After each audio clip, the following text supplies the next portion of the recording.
Assalamu'alaikum warahmatullahi wabarakatuh. Hello everyone, we are from group 8 and in this occasion we would like to give an explanation about the material of compare essay writing. But before we started, I would like to introduce our group member first. My name is Azzuhra, Aulia, Syifa as the moderator, and then there's Amalia and also Gifta, Septiaman, Waruwu. The first material is about comparative essay. A comparative essay is a type of essay in which an essay writer compares at least two or more items. The author compares two subjects with the same relation in the terms of similarities and differences depending on an assignment.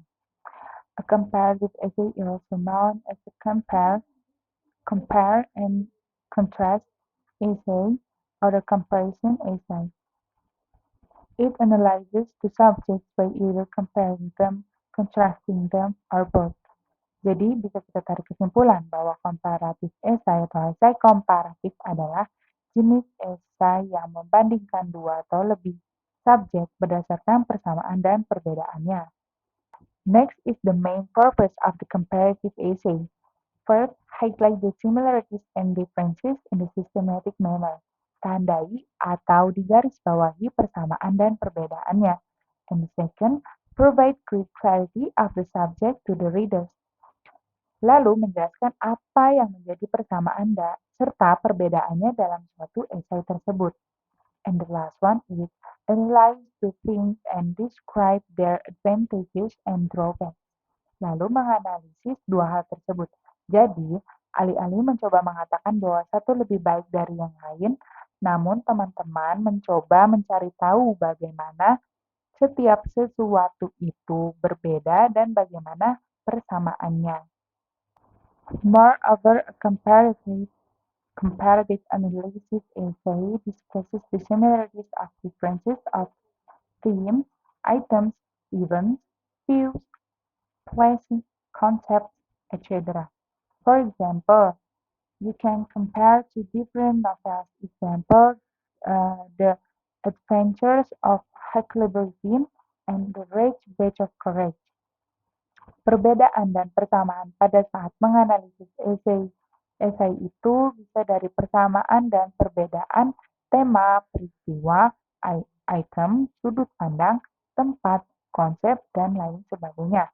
Misalnya membandingkan dua novel yang berbeda seperti novel yang berjudul The Adventures of Huckleberry Finn and The Red Badge of Courage. The Red Badge of Courage menceritakan tentang seorang anak laki-laki yang memilih berperang demi memperjuangkan persatuan. Dan The Adventure of Huckleberry menceritakan tentang Huck Finn, seorang anak laki-laki yang tumbuh di selatan yang melarikan diri dari rumah. Kedua judul novel ini sama-sama menggambarkan dua anak laki-laki yang tumbuh menjadi pria yang dewasa. Namun, terdapat perbedaan di kedua novel tersebut, yaitu di pengarang nama, tokoh, sudut pandang, dan alur cerita, melalui diksi dan perumpamaan. Next is about comparative essay structure. A good comparative essay is based on how well you structure your essay. It helps the reader to understand your essay better. Esai komparatif yang baik didasarkan pada saat seberapa baik teman-teman menyusun esai tersebut, dan ini membantu pembaca untuk memahami esai kalian dengan lebih baik. And then the structure is more important than what you write. This is because it is necessary to organize your essay so that the reader can easily go through the comparisons made in an essay. Struktur lebih penting daripada apa yang kalian tulis. Hal ini dikarenakan supaya pembaca dapat dengan mudah melihat perbandingan yang dibuat dalam sebuah esai. The following are the two main methods in which you can organize your comparative essay. First is point-point method. The point-by-point or alternating method provides a detailed overview of the items that you are comparing. In this method, organize items in terms of similarities and differences.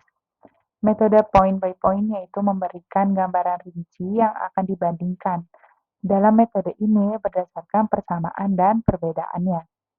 And then this method makes the writing phase easy for the writer to handle two completely different essay subjects.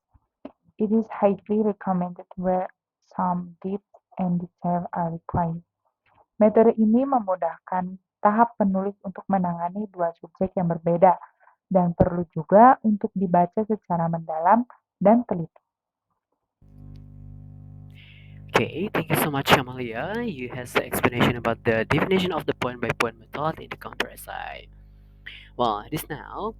I will explanation about the formula or structure of the point-by-point method in the counter essay. The formula or structure of the point-by-point method in the counter essay is one of the techniques used the writer for the arrange of the essay. So, firstly, it is the counter essay. With the arrange or the grid of outlining with attacking of important points in a way to completely be comment with a comments from of the points. Well, and all you can be look at the slide. Yeah, there is the formula or the structure of the point by point method in the cover essay. You pay attention. So there, the introduction, body paragraph, and conclusion. But you be focused in the body paragraph. The body paragraph, there the paragraph 1, paragraph 2, paragraph 3, and the point 1, point 2, and point 3. So this the point 1, point 2, and 3, there is the be the focus. Now, point 1, 2, and 3. What's the meaning? Is the point 1, 2, and 3 in here? Point 1, 2, and 3 in here. It is the main topic or main idea to get the writer to become in the topic and body paragraph in essay. Yeah. So the point 1, for example, the point 1, your compare is two jobs, for example. Yeah. For example, what is the salary? A salary, and if you want to get the point 1, so it is the item A and item B. Item A and item B, it is the field. We come to the topic and the body paragraph. Now, and point 2, for example, benefits, and what the item and item A and item B from the point 2 in here. Yeah. So it is same the item A and the B. It is the field or the topic and the body paragraph from the point 2 and point 3 and point 4 and etc. And after we get to the body paragraph, and so it is right to the conclusion. Yeah, so that there are introduction, body paragraph, and conclusion. Let me speak bahasa. Jadi point by point method dalam compare essay ini artinya teman-teman bisa lihat ini sudah ada polanya. Ya, polanya ini menggambarkan ya, secara umum kita sudah tahu struktur esai ada introduction, body paragraph, dan conclusion. Nah, yang paling penting di sini fokusnya adalah di body paragraph poin 1, poin 2, dan poin 3 ini. Dan seperti tadi saya jelaskan bahwa poin 1 ini merupakan topik utama atau ide gagasan utama yang telah ditentukan atau yang telah ditentukan oleh penulis ya, sehingga dari poin-poin 1 ini atau subjek yang telah ditemukan atau topik utama ini nanti dikembangkan lagi ya. Inilah dia item A dan B ini. Jadi isi dari item A ini termasuk nanti dimasukkan ke dalam body paragraph, menjadi body paragrafnya atau yang disebut kita kenal sebagai istilah lainnya itu adalah supporting paragraph, supporting sentence in the paragraph. Nah, dari mana? Dari poin 1, 2, 3 ini. Inilah isi item A dan item B tadi. Nah, kemudian selain point by point method compare essay bisa dilihat dari formulanya. Ya, selain kita lihat dari body paragrafnya, point by point method ini merupakan salah satu teknik juga yang dapat bermanfaat bagi penulis juga, sehingga penulis bisa menyusun esainya dengan efisien dan efektif ya, dengan sangat rapih. Nah, kemudian pembaca juga dapat ke, membandingkan esai. Maksudnya ada esai ini maksudnya subjek atau topik esai dari poin-poin yang telah ditemukan penulis tadinya di esai tersebut. Nah, itu mengenai point by point method dalam compare esai. Nah, jadi poin-poinnya ini adalah lengkap. Jadi inti poinnya yang ditulis, misalnya ada salary, ada benefit atau yang lainnya. Misalnya ini membandingkan dua pekerjaan seperti itu. Nah, jadi subjeknya ini menjadi topik pembahasan. Ya, topik pembahasan yang dimasukkan ke dalam body paragraf seperti itu. Kemudian masuk ke block method. What's the meaning of the block method? The block method is the easiest as compared to the point-by-point method. In this method, you divide the information in terms of parameters. It means that the first paragraph compares the first subject and other items. Then the second one compares the second, and so on. However, make sure that you read the subject in the same order. The method is the best for exactly essay and complete subject. Nah, maksudnya di sini adalah block method ini bukan metode penguncian. No, jadi maksudnya ini adalah teknik di mana penulis membagi dua blok. Dua blok maksudnya dari dua topik, dari dua main idea yang ditemukan oleh penulis. Jadi, penulis menggabungkan, menulis persamaan-persamaan yang ditulis dalam satu kerangka persamaan-persamaan yang telah ditemukan dari dua subjek tersebut, dan juga dicari juga oleh penulis perbedaan-perbedaan dari dua subjek yang ditemukan oleh penulis tersebut. Nah, jadi ini menyusun kerangka ya, persamaan dari topik yang satu dan topik yang satu, perbedaan topik yang satu dan topik yang satu. Nah, sehingga di situ ya para pembaca dapat melihat perbandingan dari kedua subjek topik atau idea yang telah ditulis oleh penulis tersebut. Itu maksudnya disebut dengan block method. Dan how to the formula or structure block method? Gimana sih formula atau rumus dalam menyusun block method ini? Well, there is the formula or structure of the block method. Alright, all, you look and pay attention. There is the formula. It is the slide. Yeah, it's the slide. So there is a formula or structure of the block method. Yeah, so there introduction, body paragraph, and conclusion. So it's the same with the point by point. Yeah, with the commonly structured essay. Okay. You be focused in the body paragraph. So there, paragraph 1, paragraph 2. Yeah, so there are item A and item B. Item A and item B. Item A, it is the similarity, and the item B, the different. Yeah. Item A, it is the similar, and item B, the different. Yeah. From the similar, the similarity here, you develop the point 1 to 3. Yeah, you develop the field, yeah, or the topic, yeah, from the item A. Yeah, it is the similar, and so in the item B, yeah, the same. The item B is the different. Yeah, the point 1, point 2, and the point 3. It is the field, yeah, from the item B is different. Yeah, so item B differently, yeah, the subject or the topic in item B the different, yeah, you develop, yeah, become to the point 1, point 2, point 3, and point 1, point 2, point 3, yeah, well, and the item A and item B, it is the topic and become to the body paragraph. Yeah, it is the topic in the body paragraph, I mean, yes. And then the readers can be look at the compare and the between the subject, yeah, or the topic is similar and the different from the essay. Yeah. So, jadi intinya di sini dalam formula block method ini sama kayak tadi yang di point by point tadi, dan ini merupakan struktur umum dari penyusunan esai, dan di sini fokusnya di body paragraph. Di body paragraph, tetap di body paragraph.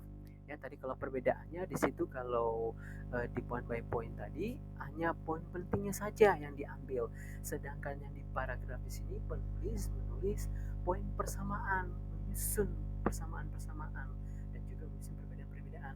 Dan setelah menyusun persamaan tadi, baru point 1 ya, point 2 and point 3 ini adalah topik pembahasan dari persamaan tadi, dan ini merupakan body paragrafnya, dimasukkan ke dalam body paragraf. Begitu juga dengan perbedaan sama. Nah, itu yang maksud dengan block method. Ya, jadi perbedaannya di sini ya, kalau point by point adalah hanya poin pentingnya saja. Ya, jadi subjeknya saja, dan itu akan dijadikan sebagai body paragraf.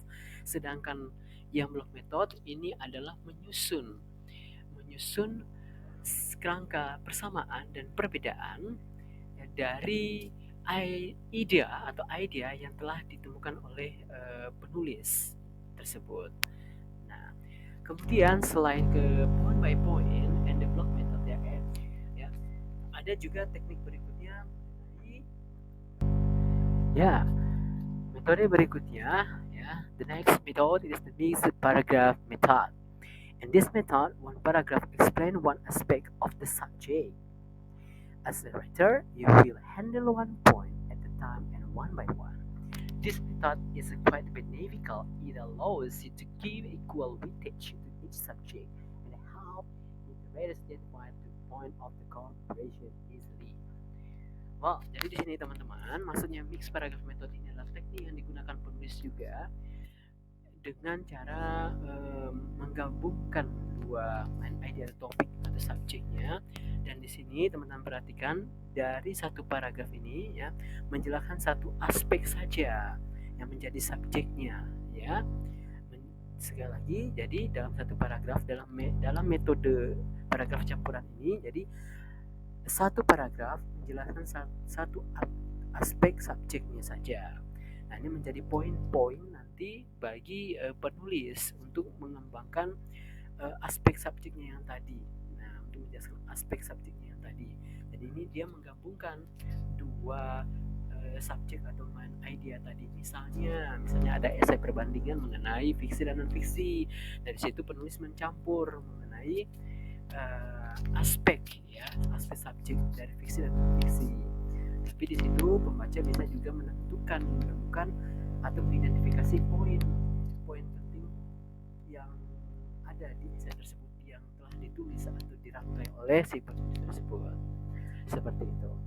So, is enough for me for explanation about the method of compare essay. And the next, my partner will explanation about the example of the compare essay. And then we have two texts about compare essay writing. I will read it first in English and I will explain it to you in Indonesian later. So the first text is about Sao Paulo and New York. Two of the biggest, most famous cities in the world are Sao Paulo, Brazil, and New York, New York. They are busy cities with cultural and historical importance. They are also business centers in their respective countries. They differ from each other in many ways. These cities are on opposite hemispheres and have different languages, food, and cultures. Their climates and economies are also very distinct from one another. With all of these obvious differences, you may be surprised that there are also many similarities that these two large cities share. But cities have a lot of immigrations, attract many tourists, and have a high cost of living. One similarity between Sao Paulo and New York is that they both have many immigrants. There are various reasons why both New York and Sao Paulo receive many immigrants. The first reason many immigrants go to these cities is to find more work opportunities. Since Sao Paulo and New York both have large international companies that require many employees, it is easier to get a job in these cities than in smaller cities or rural areas. It is also easier to get a job there because in large cities with large populations, there are many people who need to go shopping, to go restaurant, travel, and so forth. Each of these businesses needs many employees to meet the needs of the populations. The second reason that immigrants go to these cities is for education. Schools are easier to access in large cities that host universities and job training programs. Another similarity between the two cities is their tourism. New York and Sao Paulo have both attracted many tourists from all parts of the world. When visiting these cities, people can choose from many fun activities to do with friends or as a family. They can go shopping, visit famous museums, attend cultural entertainment events, and so forth. Tourists in New York often want to experience famous places like Broadway, Times Square, the Rockefeller Centers, and the Statue of Liberty. People plan trips and vacations around these places because they are so famous. Tourists in Sao Paulo also have many famous sites they can visit, like the Sao Paulo Museum of Arts, Paulista Avenue, and Ibirapuera Park. These fascinating places encourage many tourists to visit Sao Paulo, but cities are home to aquariums, zoos, and restaurants that encourage tourism within this country as well. With all of notable attractions in both cities, it is easy to see that they are similar in tourism. The high cost of living is a final way to these cities are similar because many people want to live in these cities. There's a lot of competitions for housing and foods, which increases the cost of living there. It can be more expensive to rent a tiny apartment in New York than it is to rent an entire house in a suburb away from the city. Shopping in Sao Paulo makes it very apparent that the many people in competitions for commodities there. Even though the cost of living is so high, salaries do not always match this increased cost because there are so many people willing to work in these cities that companies can pay their employees less. Many workers in both cities have to work multiple jobs to earn enough money to support their families. The high cost of living is very comparable between Sao Paulo and New York.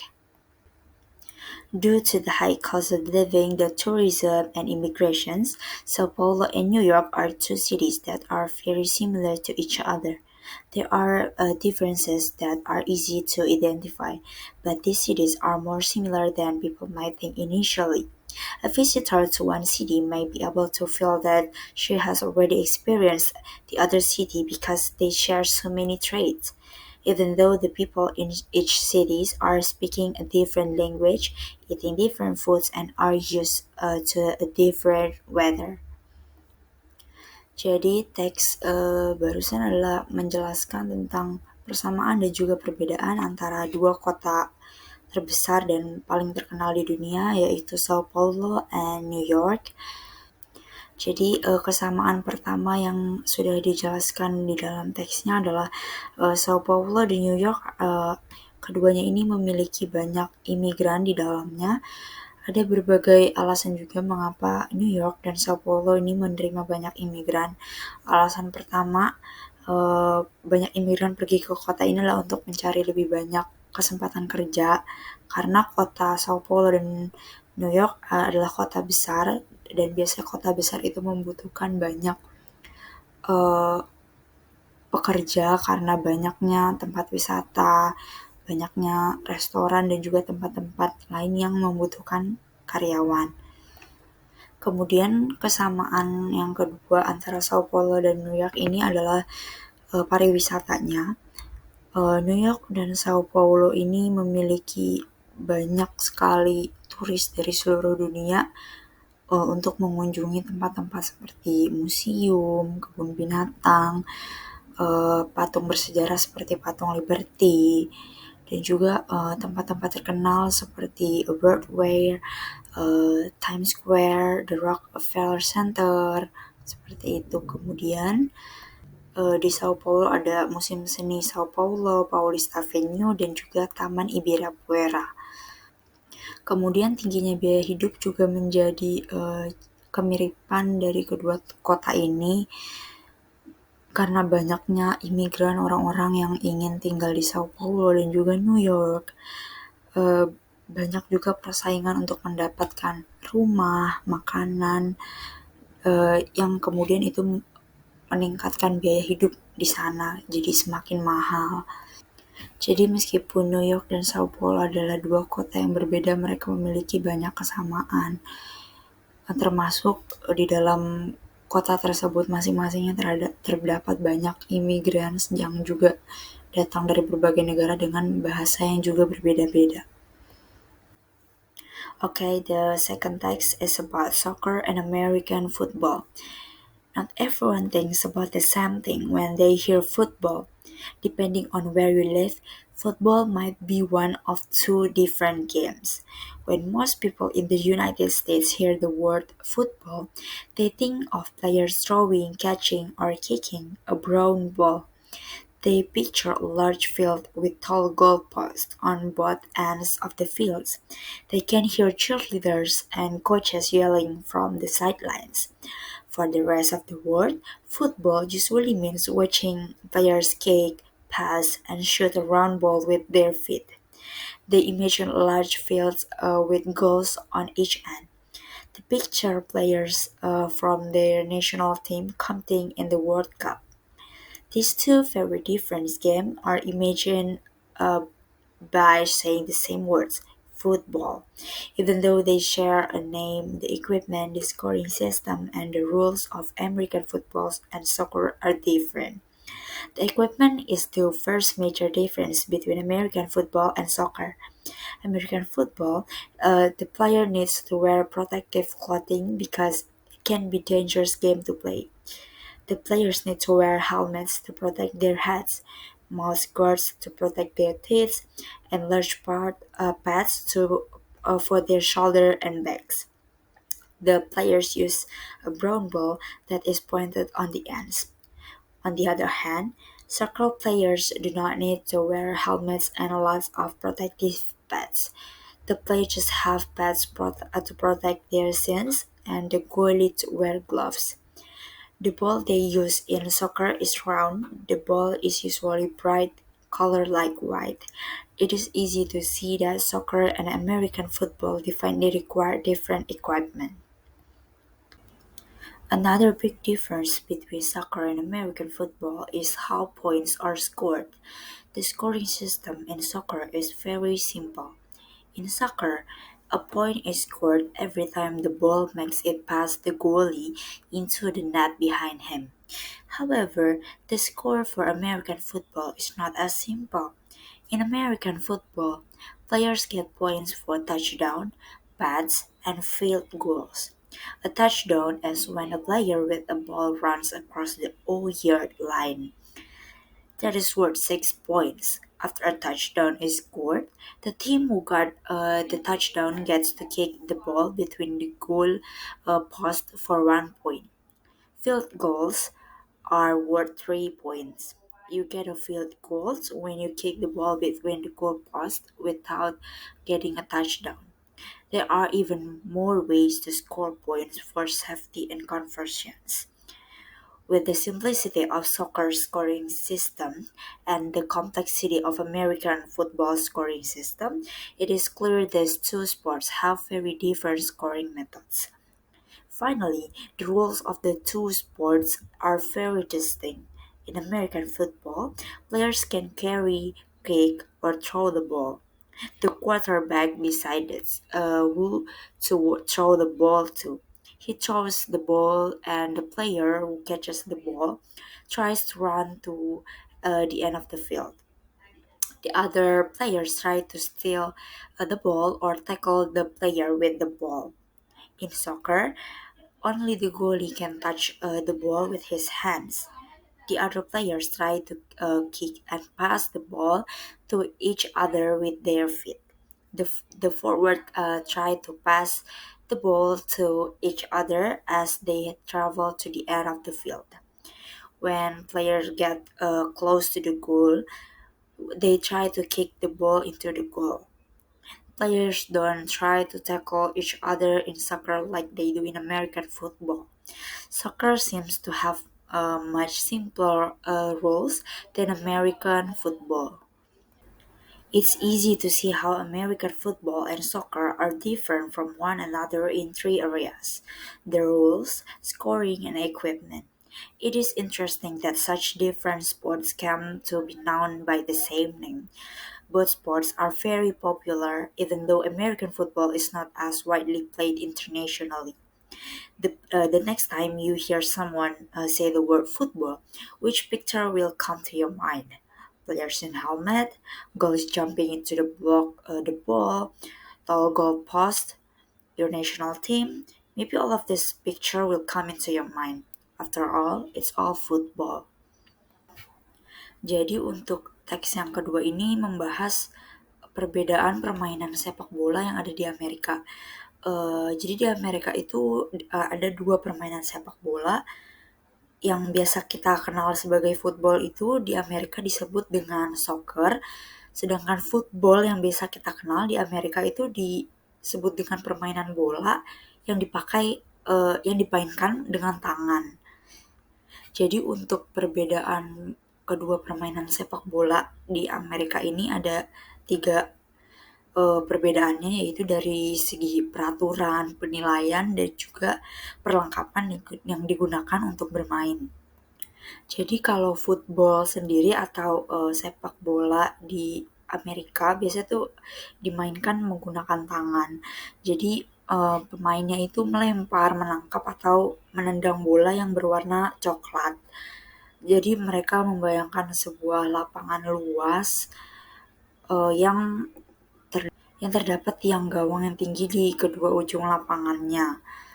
Sedangkan di seluruh dunia, football atau sepak bola yang football itu biasanya kita tahu tuh sebagai permainan yang menendang bola, mengoper dan menembak bola bundar dengan kaki mereka, tidak menggunakan tangan. Dan yang boleh memegang bola hanya kiper. Sedangkan di football, di sepak bola Amerika itu semua pemain diperbolehkan, kecuali soccer karena yang kita tahu sebagai football di Amerika disebut dengan soccer. Nah, dalam sepak bola di Amerika atau football, para pemainnya tuh harus menggunakan pakaian pelindung karena ini bisa menjadi permainan yang berbahaya. Harus memakai helm untuk melindungi kepala, pelindung mulut untuk melindungi gigi, dan juga bantalan besar untuk bahu dan juga punggung para pemainnya. Kemudian para pemain tuh menggunakan bola berwarna coklat yang ujungnya runcing, jadi bolanya itu tidak bulat. Kemudian di sisi lain pemain bola soccer itu tidak perlu memakai helm dan tidak banyak bantalan pelindung. Para pemainnya itu hanya mengenakan bantalan untuk melindungi tulang keringnya. Dan hanya kiper yang memakai sarung tangan. Jadi kalau misal kita sebagai orang luar Amerika yang ketika ditanya football, kita akan mendefinisikan football itu sebagai sebuah permainan yang bolanya berbentuk bulat dan ditendang gitu. Tapi ketika kita bertanya pada orang Amerika, mereka akan menjawab football itu adalah permainan bola lonjong yang ujungnya runcing. Sedangkan football yang kita maksud itu mereka disebut dengan soccer seperti itu. So that's all our explanations about compare essay writing. Thank you so much for your attention. We are so sorry if there's any mistakes. Thank you so much. Wassalamualaikum warahmatullahi wabarakatuh.